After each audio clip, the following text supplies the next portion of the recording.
Well, good morning and welcome back to the program. Please join me in saying good morning to the one and only Bob from Greenfingers. Time for food for thought. Good morning. Good morning, and good morning, St. Martin, Saba, Stacia, Manquilla, everywhere, and live stream and the rest of the planet. I love it. And thank you for the croissant from the Sucrier Coffee and Croissants, always courtesy of, well, this morning, courtesy of you. You went and brought Courtesy of them. Bob. Yeah, thank you. But they're my favorite croissants on the planet. I Yeah, have to mine too. I have to tell you, they're super good. They're really good. And I would like to, hopefully eat one every day. I think a croissant a day is a good thing. Croissant a day is a good thing. Do you prefer plain or chocolate? Plain. What about your mint? What about in your mint? Plain or chocolate mint? How's that for a segue? Chocolate. Food for thought. Food for thought. Chocolate everything is good. Chocolate everything is good if you ask me. But Yeah, I should take them out if we're on live stream. yeah, we are. Yeah. So See what have you brought? Okay, let me move the mic while I do this. Of Look course. at the food for thought, and it's spring. Mhm. Officially is what 2 more days I at think 10:26 in the morning or Yeah, something like that. something silly like that. Yes. Yeah, and also dawn is slowly creeping 1 minute earlier every day, Yes. so it's the rite of spring. Mhm. Um, so food for thought was, I did last week. It's time to, start to gear up for spring planting if you haven't already. Well, yeah. And that was a week ago. That post had even a picture in my backyard, where all the pots that I have seeded for usage, Hmm. are getting ready. And then today's post is also, funny enough, in my yard. I love it. Okay, so this is tips and tricks for, growing. And then the other one is I don't know what day we are in this Iran kerfuffle. I lose track, but Yeah, 18 or something like that. And I was like, uh-oh, this is not going to be easy.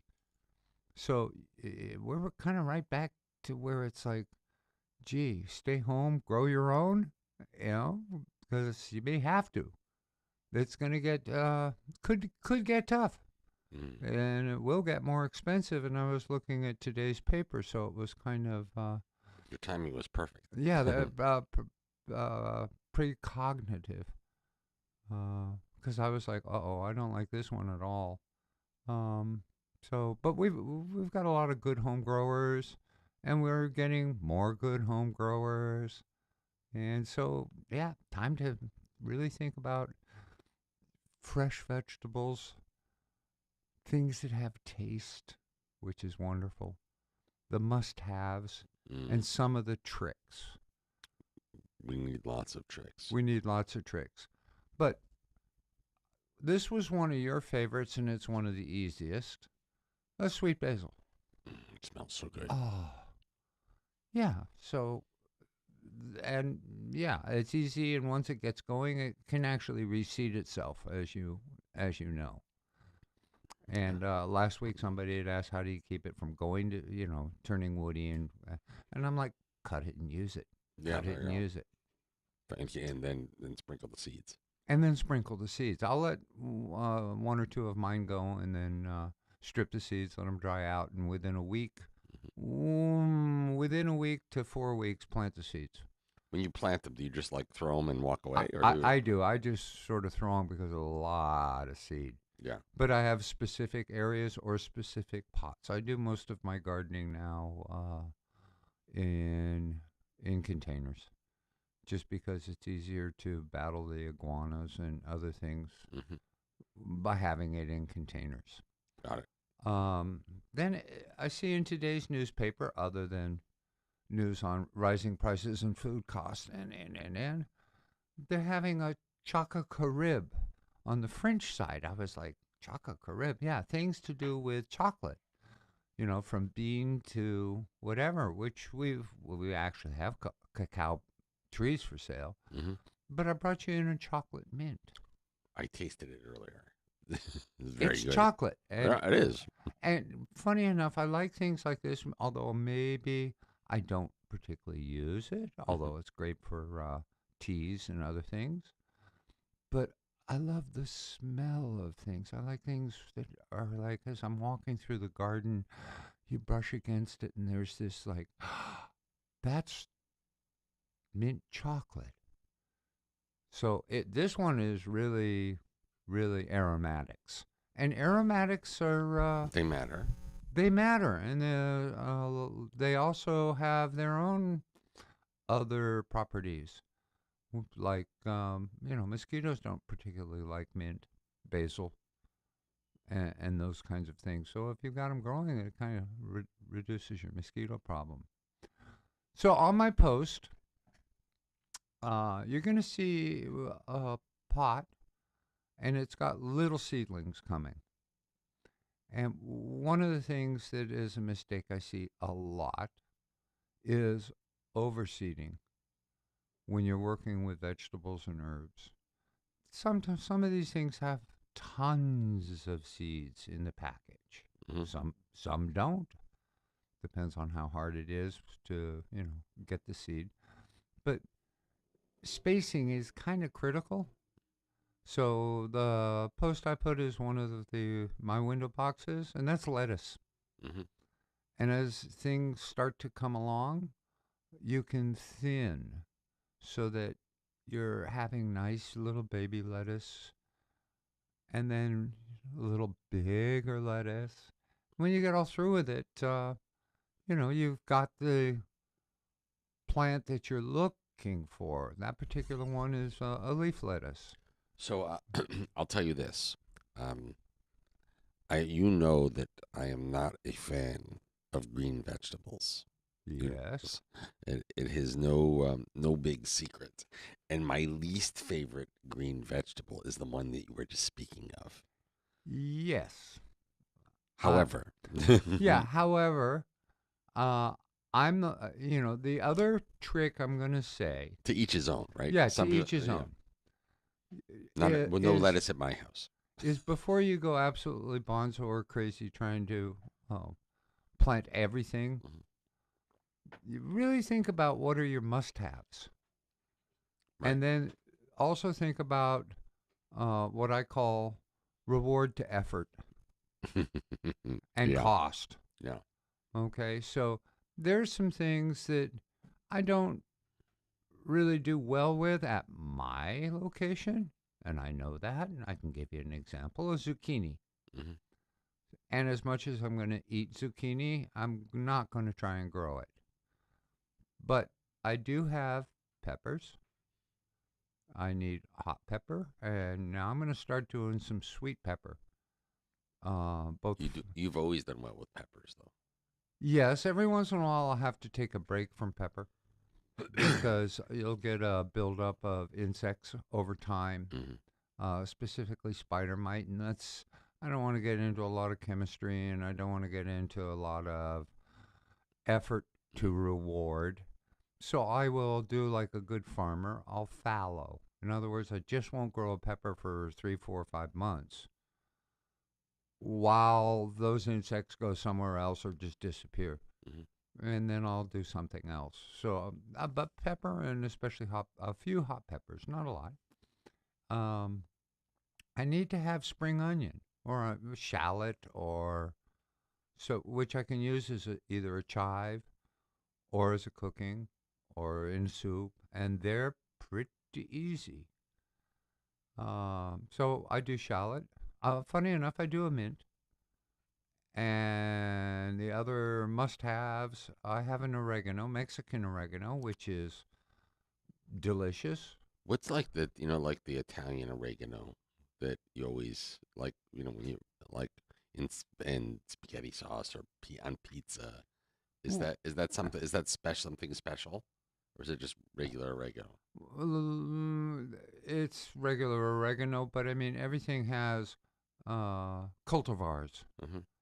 So, you can have an Italian parsley, you can have a giant Italian parsley. Is it hard to grow oregano? No, not particularly. Is it like the basil?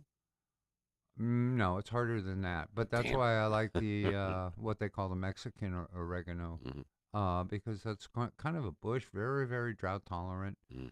Um, and then there's going to be one other thing here Hmm. that's a real challenge, and it's called an iguana. Damn big ones. Ah, that's also another reason why. And in one of the pictures, what you'll see is you're going to see bird netting What? around the garden, Yeah. and that will catch iguanas like fish in a net. Hmm. And I have 4 dogs, and Bruno says hello. Give Bruno a big hug. Oh, it have to be a big hug. At 60 kilos, I can barely wrap my arms around him. He's a good boy. He's a great boy. He needs to come back and spend the morning with us. Yes, I will bring him one of these mornings again. Okay. Does he like to ride in the truck?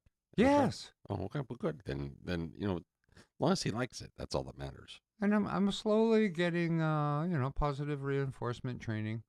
Good. So now before he can eat, or while I'm trying to put his foods together, he has to sit, and he can't go and just because he inhales food. Mm. He can't go until I say it's okay. So And he's got it. yeah, he's getting there. Okay, but he's got the sit part down. Good. So anyway, So listen, we owe you a grooming for Bruno. one of these days. Okay, you let me know when. Yeah. I'll set it up. Yeah. So anyway, don't try to overplant. You like I said, and if you'll take a look at the basil we brought from Greenfingers, you're going to find 3 or 4 in there. Don't be afraid to kill. In other words, I play percentages. Uh-huh. So if I'm going to do something like a tomato, I'm probably going to put 2, maybe 3 seeds in a pot, and then that's it. But really, when you go to plant that tomato, 1. Mm. So because then you get a better production. Tomatoes are tough. Tomatoes can be real tough. For here, I recommend it in this order: a cherry tomato, any kind of cherry tomato, Mhm. especially if you get an indeterminate variety, and Italian plum tomato, which Oh. is a cooking tomato. Mm-hmm. When you start to get into the eating tomatoes, of which there's a zillion varieties, same thing. Try to get, and we mostly sell seed for indeterminate. And I think I covered this once before. You have determinate and indeterminate. Okay, one of them is going to grow and it's going to put on a great crop. Mm-hmm. And then that's kind of about it. Mm-hmm. And that's more for northern and deep southern climates where you've already hothoused it. You grow it during the summer, and then you're canning, you're processing, you're gonna get all your tomatoes at one shot, really fast. The other one is more viney and is always putting on some tomatoes, and that's what I kind of recommend down here. Okay. And you don't need a lot. I always put my tomatoes on the fringe of the bush and then let it rip and go through there. And whenever you see something red, you pick it. I've always had bad luck with tomatoes. Always, always, always. My own personal is that there's about 4 months out of the year, and they're not contiguous, Mm-hmm. to start your seed and plant your tomatoes. And the rest of the year, it's either too hot, too dry. There's some seasonality, but these days I can't tell what's going on with planet Earth. It's chilly, but it's cold at night here. I mean, for if you live here, right? I mean, Yeah. it was windy and cool It's last been like time. 24, 25 since November. Celsius, Yes. not Fahrenheit. But that's chilly for here. Yes. That's It's sweater weather Yeah, for sure. and breezy. Winds, the winds are just astronomical. Yeah, crazy windy. Yeah. You know what I always find is that if we have big Christmas winds, March tends to be windy. Yeah. And if we don't have big Christmas winds, then March tends to be less windy. I don't know if there's any rhyme or reason to that, but that just seems to be an It's like observation. I always used to say, it would be dry at Christmas, and then it will rain on Carnival Parade. What did it do? Did it rain last Oh, Christmas? I don't know. I don't have to go back and look now. Um, Oh, never a dull moment. so Food for thought. I just think that we do get a lot of home growers. The Kitchen Garden Club and all of them, when we're all good friends and we all help each other. And that's kind of the trick. We had a nice gentleman and his wife, and come in and was on Facebook, and he's a home grower, Mhm. and showed me pictures of his little garden, and boy, does he have beautiful cabbages coming on. Nice. So I responded to him again this morning, and I'm like, I would like a head or two of that cabbage. Yes. I was impressed, and that's fresh.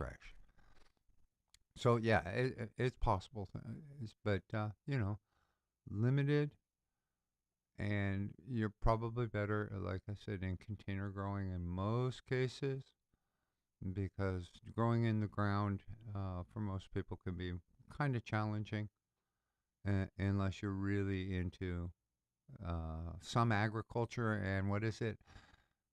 10% inspiration, but 90% perspiration. Exactly. So Exactly. So, food for thought. yes, Now is the time if you're a planter and you want to do some cool things. Basil and chocolate mint amongst yeah, the they're coming thing. on You now. know, Mm-hmm. they're looking very good. They're very, And I should not look at them. If I look at them, they'll wilt. Mr. Brown Thumb that I am. I don't have green fingers. I'm trying, but no, but on a lot of this stuff is just like enjoy it. exactly. Nothing is forever, so enjoy it, and And then eat it. plant another seed. Yeah, Eat eat it. it. Eat Yeah, it. Bob from yeah. Greenfingers, where are you guys located? Okay, we are in the heart of Point Blanche. Just hang a left as given any choices going past the cruise ship harbor, and just past Safe Cargo. And we're open from 8 to 4 there. We're in the heart of Cold Bay, right behind the Burger King and Divico. But turn in before the Burger King or whatever, down towards Cold Bay Villas. Got it. And we're 9 to 5 there, Monday through Friday. Both nurseries are open from 9 to 4 on Saturdays. Brilliant. Thank you for coming in. Food for thought. Yes. And of course, all of this will be out on our social media pages if folks missed it and they want to tune in later and learn all about what's going on and how to get started and some tips and tricks. And Yeah, and seeds are going fast, and bearer of bad news. What is it? 20% of the world's oil goes through Strait of Hormuz. yeah, That's what they say. So does 30% of the fertilizer on planet Earth. not a good thing. Nobody quite focuses on that. And Okay. so, yeah, because we feed our plants constantly. And it is kind of important if you're into more larger gardens that you do have to feed plants because they're going to feed you then better. Exactly. Food for thought with Bob from Greenfingers. Here's everything that's happening tonight. Your Amstel Bright entertainment calendar brought to you by Amstel Bright, Island 92 and Z 105.1 FM.